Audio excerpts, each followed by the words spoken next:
Hey guys, this is Craig, and I'd like to welcome you to the Blackstone Experience. Thank you for hanging out with me on the podcast, man.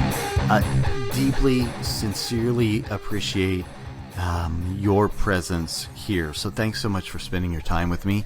This is also lesson 10 of the 21 days of magical theory. So you should now have 9 days of theory and techniques that really lay a great foundation for what will be a powerful magical practice. So these theories, these techniques, will take us into the next really probably lesson, perhaps 2 lessons, where we're going to use the information we have so far and craft and create our own spell or ritual. Now, so if you're just joining this 21-day series, like you just discovered lesson 10, you really need to go back and start at the beginning with lesson 1 in this series and then follow them in sequential order.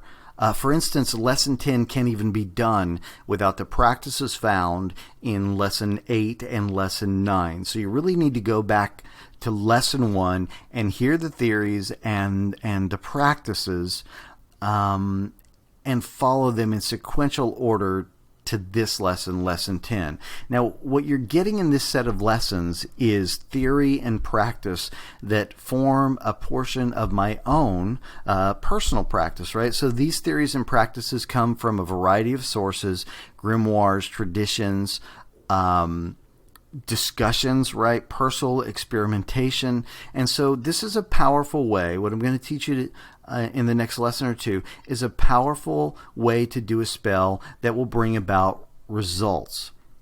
What you're getting is a little bit of what you're not getting, I guess, is an exhaustive set of lessons on everything that I know, right? Much less all the information available in the world of spellcrafting. And that brings me a little bit to my next point. Within the magical community, there are a wide variety of how people view and practice the magical arts, right? There are perhaps hundreds, maybe even thousands of magical schools of thought and practice in the world. So that being true, with all this variety of ideas, right? Practices, schools of thought, there's kind of this unfortunate trend in magic in which some schools have traveled almost the same road as religion, with each system kind of developing their own bias, their own beliefs and doctrine, then allowing that bias to create separation, judgment, animosity, and confusion, right, towards other thoughts or schools of magic. So just like religion, for some, magic has kind of become a little more than a theology, right? A little more than a religion, right? And there isn't a lot of emotion attached to the practice, but instead, or even devotion in and of itself attached to the practice of magic, but instead a devotion and emotion attached to the knowledge or the education of a said practice. And just like in religion, when we have a relationship with the knowledge or the education as opposed to the source, there's a loss of power there. There's a loss of potency there.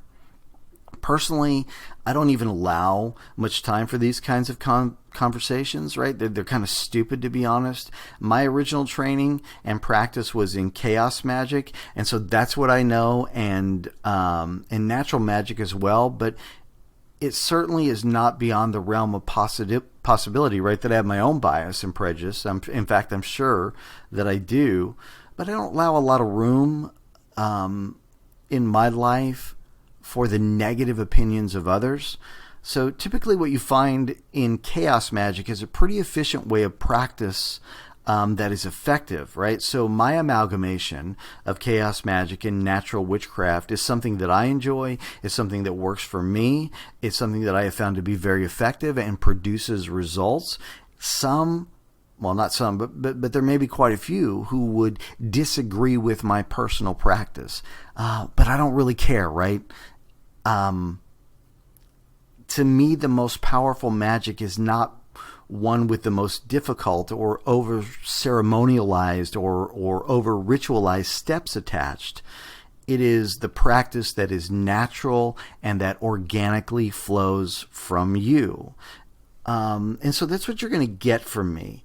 In my opinion, when you have a spell that is over ritualized, you lose some of the passion, some of the focus. There can be a disconnect between the magician and the magic he or she is trying to create, and they literally get lost in the steps and disconnected from the passion and focus, exchanging it for methods and views of correctness. Now, I've seen this happen in religion, and what typically happens in those circumstances is there becomes a greater love for the theories and ideas about, for instance, a deity, as opposed to love for the deity in and of itself.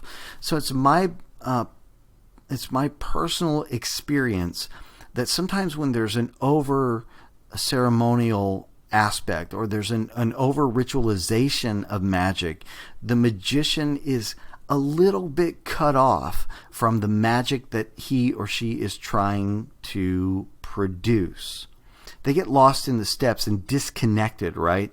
And so all of that being said, what I'm going to present to you is an outline for a spell or a ritual. And as I progress through this outline, I will tell you about items that mean something to me.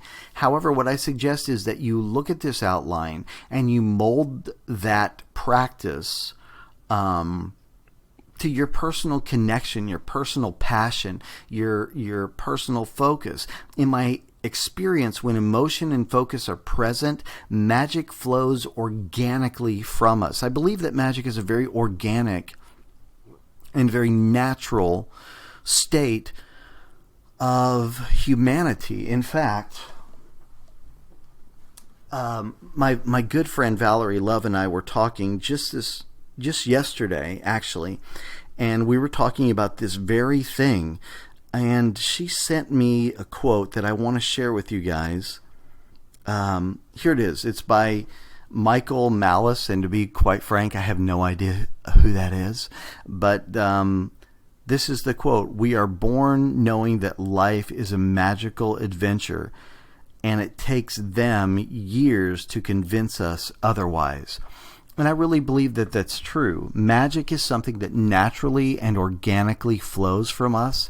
And then as humanity gets involved with an over-ritualization, an over-ceremonialization, right? All the colors, all the words, all the, just there's so many things that can get thrown into the mix. It soon becomes obvious that to some, we're not the magic, but it's the ritual, it's the article, it's the tool. And I just don't believe that that's reality.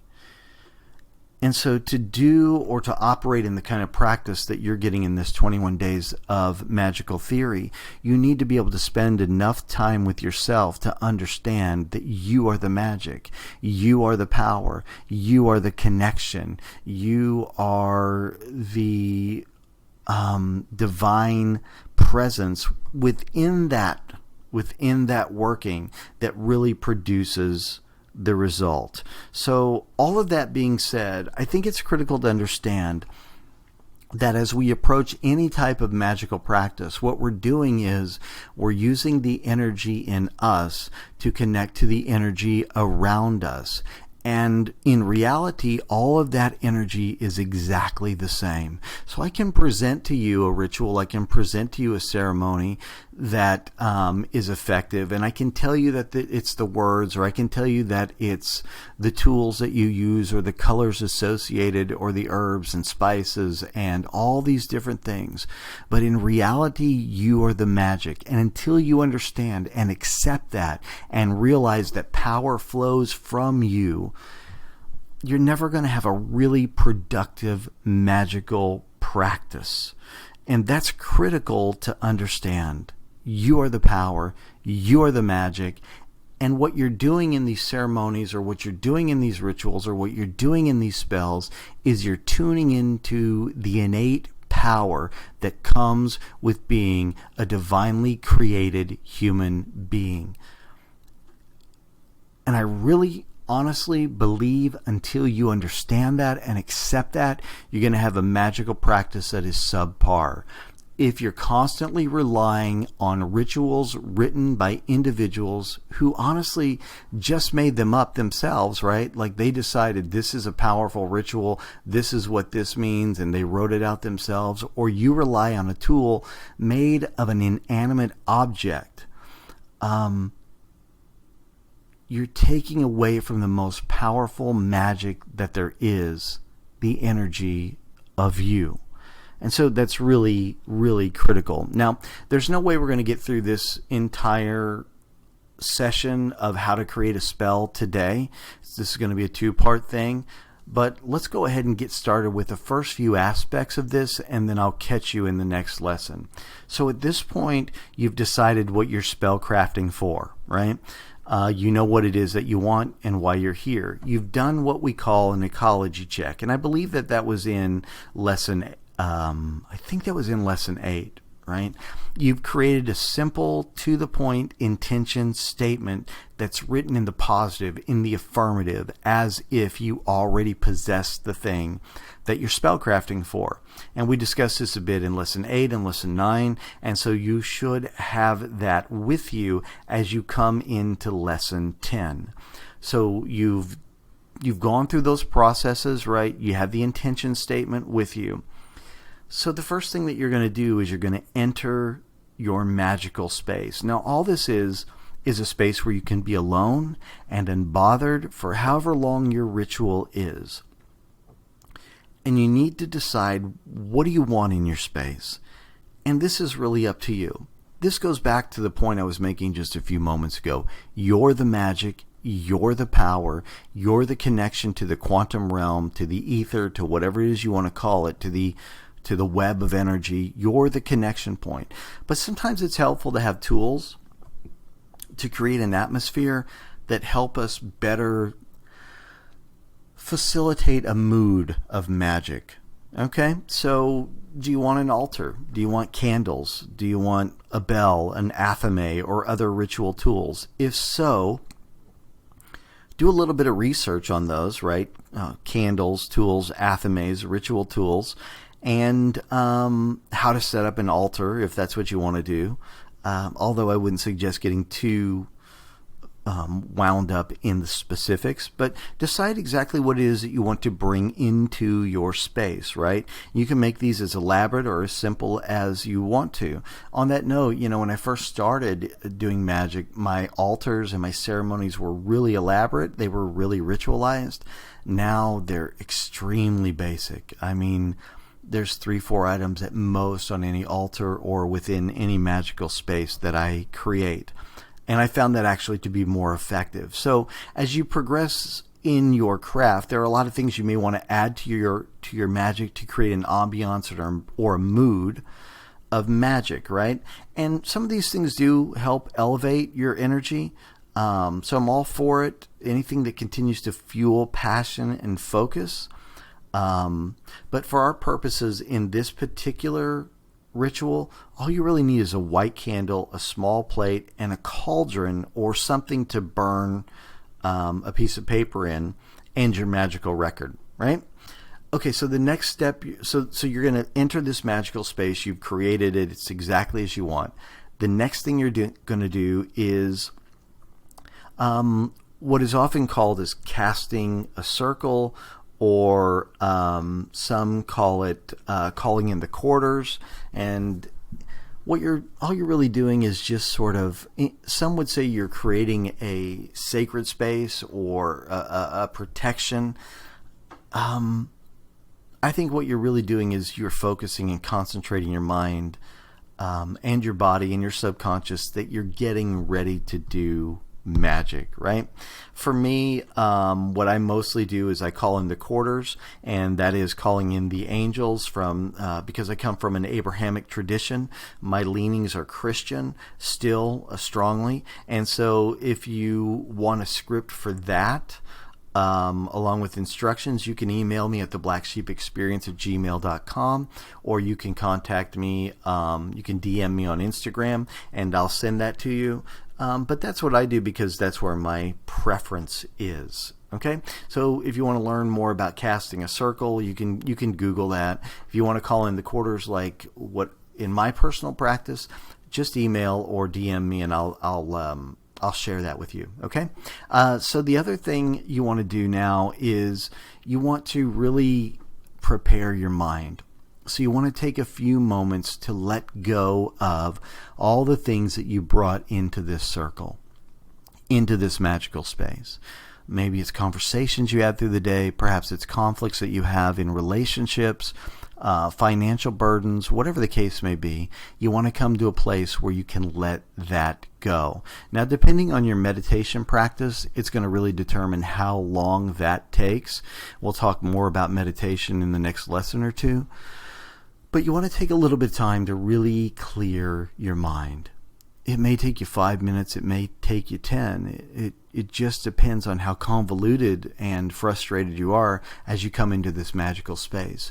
But you need to get to a place where a lot of the problems, frustrations, and circumstances that have weighed you down are no longer main stage in your mind. And so again, that can take 5 or 10 minutes or whatever it takes. And so the way I would suggest that you do that is simply this. You're in your magical space. You have whatever tools you want present with you. Get into, I guess, a comfortable position, right? Perhaps that's some type of a meditation posture, or it's sitting in a chair. Really doesn't matter. Light your candle. Close your eyes ever so slightly, but not enough that you can't still see the flame. And then just begin like a no-thought meditation. So what you're doing at this point is you're just creating stillness within your mind. Staring at the flame, and as the thoughts come, you simply let them go. As they try to invade, you just push them along. And you get to a space where you finally get a no-thought mentality. There's silence. There's peace. And so you need to go through that process. Once you go through that process, then you need to begin with your intention statement. So you brought your intention statement into this space, right? You know what it is that you're spell casting for, or what you're doing ritual for. So now we're going to do a little bit of what I call holistic magic. And this portion of the spell may or may not be found in other spots. I have no idea. But it was kind of given to me by the Holy Spirit. And so to me, it's a really important aspect. Holistic magic was something the Holy Spirit shared with me about magic. He called it holistic magic. I never checked to see if there was a magic called this. I really don't care. So there may be, or it may be very different than what I'm sharing with you. It's completely irrelevant to me. So you've cast your circle. You recognize the power in the moment. You have cleared your mind. Which may take a few moments of meditation, right? To really feel inspired, to really feel in the moment, to really sense the energy around you, to realize that you and the energy are one. You're connected to all things, and the energy you choose to kind of code to the atmosphere will create powerful reverberations within the quantum, right? You've done all of this in your first 5 to 10 minutes of meditation. So now in this silence, we're going to visualize and identify with our intention. And as you do this, you're literally sending vibrations into your subconscious, and from your subconscious into the universe. So you've come into your magical circle. You've meditated away the problems, the concerns, the frustrations. You've connected with the energy vibrating around you and in you. You've come to a point where you realize that these two energies, the energy that is you and the energy outside of you, is really one. And that what you're getting ready to do is literally code this energy with your intention. So in this meditative state,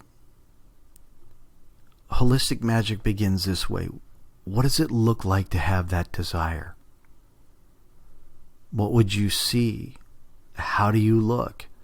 How do your surroundings look?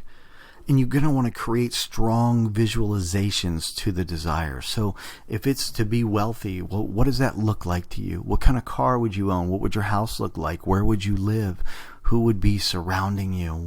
What kind of clothes would you wear? You need to be very, very visual about this aspect and really connect with that visualization. Literally connect with it. See yourself driving that car. See yourself with that job. See yourself with whatever the intention is that you want, but connect with the visual. And this will take as long as it takes. What smells would be present? How would your desire, for instance, affect what you smell? If your intention was to live in a tropical climate, what would the air smell like?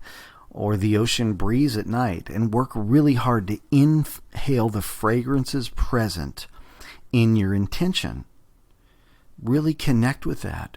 Take whatever time is needed to make that connection, because you're going to identify with all the senses here. Visual, right? Smell.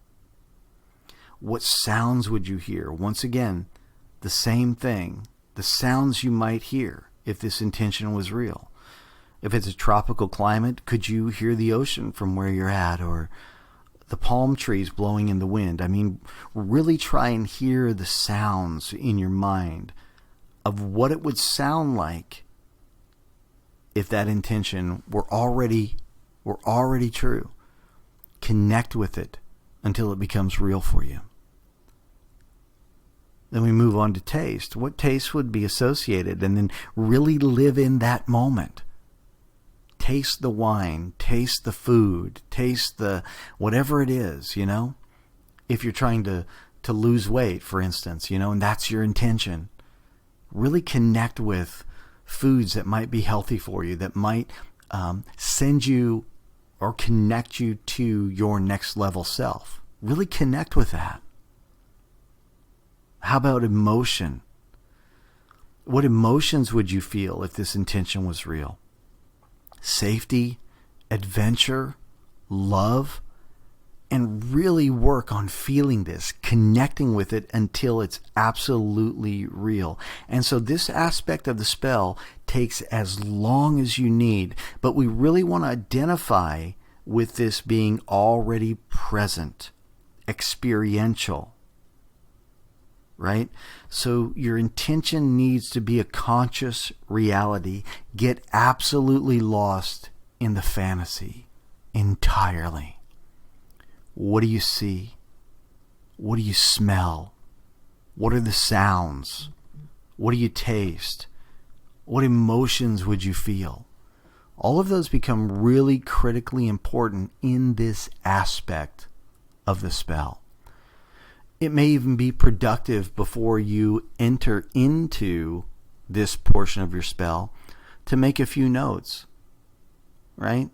What would it look like if I had this? And jot down a few things that you're going to visualize.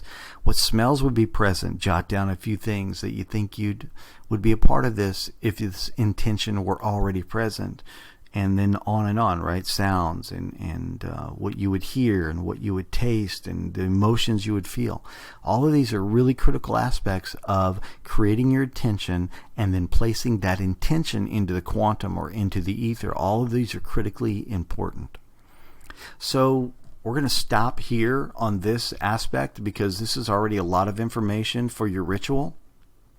So if you brought your intention statement with you to this lesson, then go ahead and go back and take that intention statement and create an idea of what this holistic portion of this spell would look like. What would I see? What would I smell? What would I hear? What would I taste? What emotions would I feel? And go ahead and just create a few ideas of what you would, the things attached to those sensations. And then we're going to bring those into lesson 11, where we're going to deal with our sigil, firing this sigil and ritual into the ether or the quantum, and then how to close this out. So the next lesson, lesson 11, will be packed full of information. It'll be a very important lesson to you. So yeah, that's it, man. That's what we're going to do for today, right? We're already 25 minutes in, so I'm going to let you do that, and I will catch up with you on lesson 11. Blessings.